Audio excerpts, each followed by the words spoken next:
L'État doit combler un trou fiscal de 140 milliards d'euros pour 2027 et il n'y a que deux poches où les trouver, celle des plus riches ou la tienne.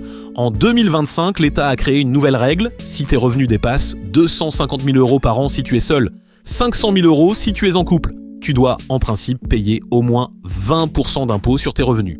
L'objectif était simple, faire en sorte que les très hauts revenus ne descendent plus sous ce seuil.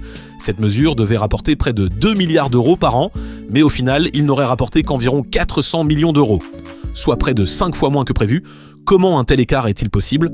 Parce qu'entre le vote d'une loi et son application, certains contribuables peuvent organiser leur patrimoine, reporter des dividendes, modifier le moment où ils perçoivent certains revenus, ou utiliser des dispositifs déjà prévus par la loi. Tout cela est parfaitement légal, la contribution a rapporté beaucoup moins que ce que l'État attendait. Une commission de l'Assemblée nationale a donc formulé 19 recommandations, parmi elles, revoir la décote, resserrer certains dispositifs comme le pacte Dutreil ou l'apport-cession, mieux encadrer certaines holdings. Tu ne gagnes peut-être pas 250 000 euros par an, alors pourquoi ça te concerne ? Parce que le budget 2027 devra être financé, quoi qu'il arrive.